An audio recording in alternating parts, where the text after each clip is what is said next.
Master your emotions. 10 tips to overcome anger and find peace.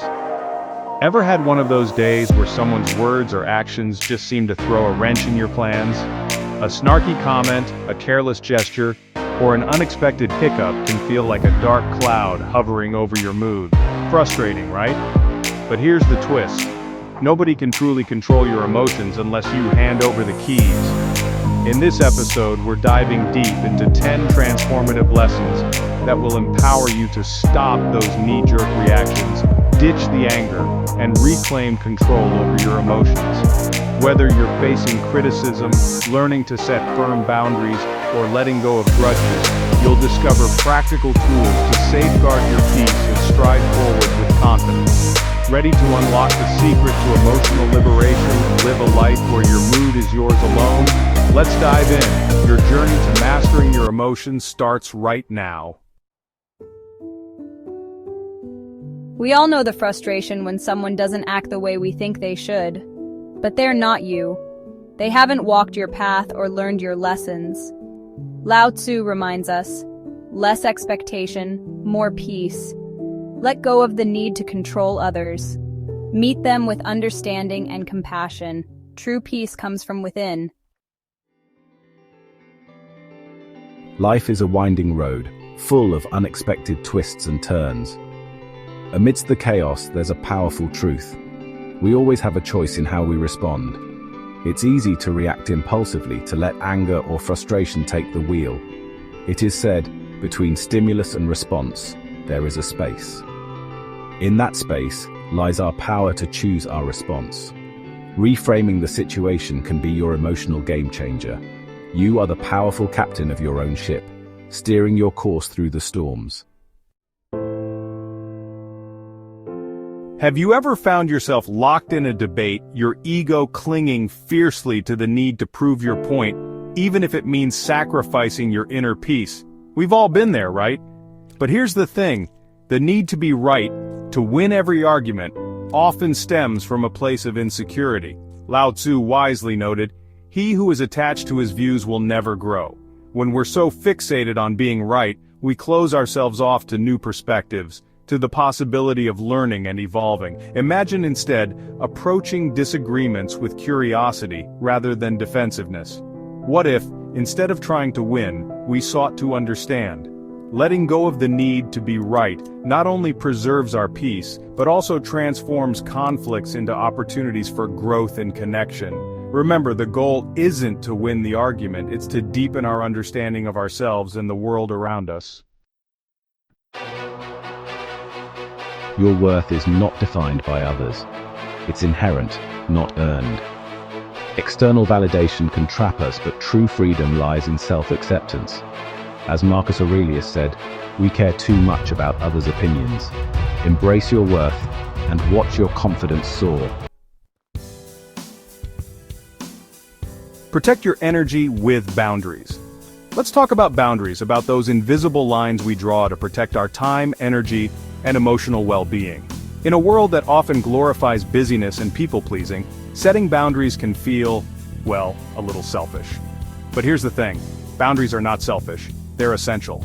Think of it like this, without boundaries we become like sponges, soaking up the needs and demands of everyone around us, often at the expense of our own well-being. We become susceptible to burnout, resentment, and emotional exhaustion. We are reminded that freedom is the ability to live as we wish. Setting boundaries is a powerful act of self-respect. It's about recognizing that our needs and desires are valid and prioritizing them accordingly. By doing so, we reclaim our energy, our time, and our emotional bandwidth, freeing ourselves to pursue the things that truly matter.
our energy, our thoughts, and our entire outlook.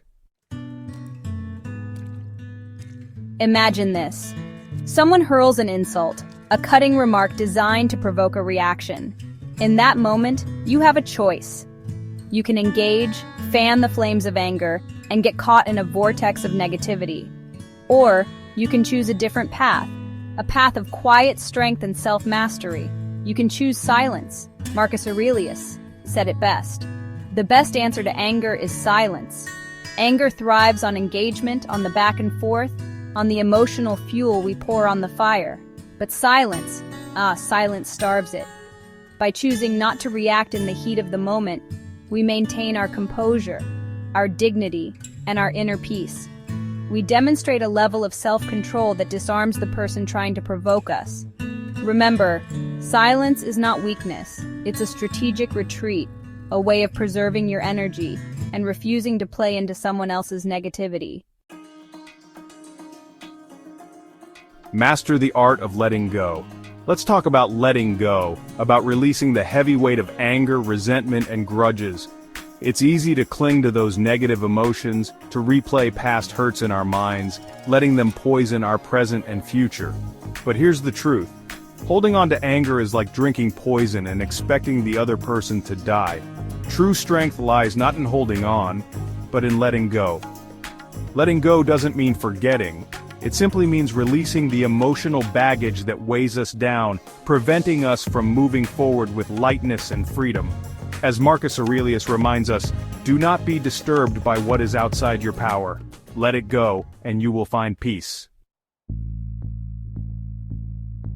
Reframe criticism as a tool for growth. Let's face it, criticism, no matter how constructively it's delivered, can sting. It can trigger our insecurities, make us question our abilities, and leave us feeling defensive. But what if, instead of viewing criticism as a personal attack, we chose to see it as a valuable tool for growth? Epictetus encourages us to embrace criticism, to see it as an opportunity to learn and evolve. By reframing criticism, we transform potential attacks into stepping stones.